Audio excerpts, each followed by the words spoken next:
আন্দোলনে ক্ষমতাচ্যুত পলাতক স্বৈরশাসক শেখ হাসিনার বাসভবনটি এখন তারই দুঃশাসনের ইতিহাস বহন করছে।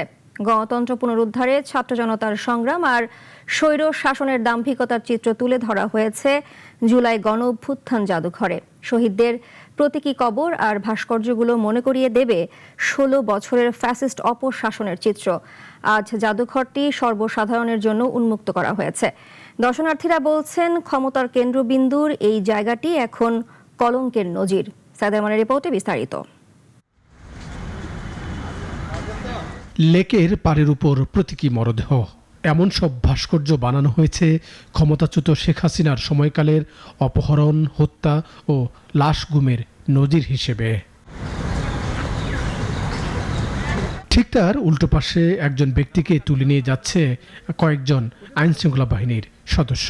শিল্পী তেজস হালদারের ভাস্কর্যটি করা হয়েছে শেখ হাসিনার সময়কালের অন্যায়ের প্রতিবাদকারীকে কোন কায়দায় নিয়ে যাওয়া হতো বন্দিশালায়।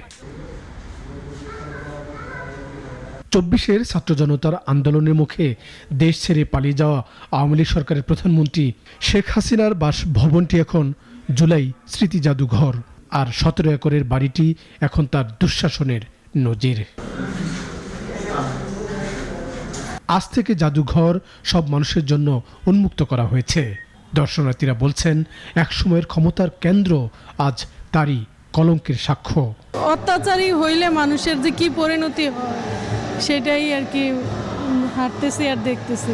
সাধারণ মানুষের সাথে ওই তখনকার যে আওয়ামী লীগ এবং পুলিশ তাদের জুলুম অত্যাচার চলছিল আর কি। শেখ হাসিনা যে দোতলা বাড়িটিতে থাকতেন তার ঠিক সামনে শহীদদের সারি সারি প্রতীকী কবর। এসব কবর জুলাই আন্দোলনে যারা প্রাণ দিয়েছে তাদের কথা যেমন মনে করিয়ে দিবে, আবার ১৬ বছরের শাসন আমলে খুন গুমের শিকারদেরও নাম মনে করিয়ে দিবে দর্শনার্থীদের। আমাদের এই বাংলাদেশে যারা যারা মৃত্যুবরণ করেছে এবং যাদের সব স্মৃতি যারা এখানে গেঁথে রয়েছে, যে সকল মায়েরা তাদের সন্তানদের হারিয়েছে, ওদেরকে আমরা ভুলতে পারবো? কখনো আমরা ভুলতে পারবো না। জুলাই আন্দোলনে দেশ জুড়ে আলোড়ন সৃষ্টি করা ছবি নিয়ে করা হয়েছে ভাস্কর্য। শহীদ নাফিস, পুলিশের এপিসিতে বহন করা শহীদ ইয়ামিনের হৃদয় কাঁপানো ছবি স্থান পেয়েছে এখানে। রয়েছে তার বন্দিশালার নমুনা, যা ব্যথিত করছে দর্শনার্থীদের। স্বৈরাচার হলে যত ক্ষমতাশালী শক্তি হোক, কোনোদিন না কোনোদিন পতন হবে। অতীত থেকে শিক্ষা নিতে হবে যে মানুষ যদি কখনো ভুল পথে চলে তাহলে তার পরিণতি কি হতে পারে। ক্ষমতাচ্যুত প্রধানমন্ত্রীর বাসভবনটি করা হয়েছে মূল জাদুঘর।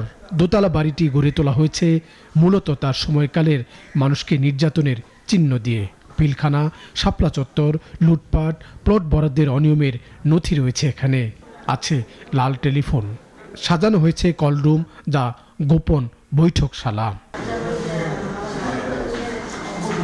দোতলাটি সাজানো হয়েছে জুলাই আন্দোলনের গল্পগাথার উপর, যেখানে অন্তত ৫০০ শহীদের ব্যবহারের জিনিসপত্র রয়েছে।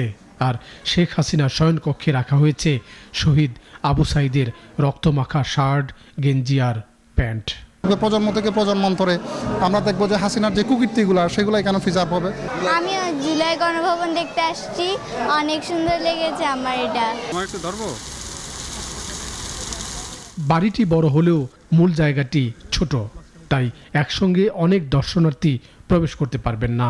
এজন্য অনলাইনে টিকিট কাটতে হবে। টিকিটের মূল্য বড়দের ৫০ টাকা আর ছোটদের ২০। দেশপ্রেমীদের রক্ত খেয়ে বাস্ত যার সিংহাসন, সব শহীদের দখলে আজ সেই খুনিটার আবাসন। জুলাই স্মৃতি জাদুঘর, যেটিকে মনে করা হচ্ছে শেখ হাসিনার পতিত সরকারের প্রধানমন্ত্রী তার দমন, নিপীড়ন, খুন, গুমের প্রতীক হিসেবে। মানুষ মনে করছে শেখ হাসিনা হয়তোবা সেই সব নির্যাতনের কথা অনেকেই ভুলে যাবেন, কিন্তু সেটি বছরের পর বছর, যুগের পর যুগ প্রতীক হিসেবে মনে করিয়ে দিবে এই জুলাই স্মৃতি জাদুঘর। একই সঙ্গে জুলাইতে যারা স্বজন হারিয়েছেন তাদের অবদানকেও স্মরণ করবে।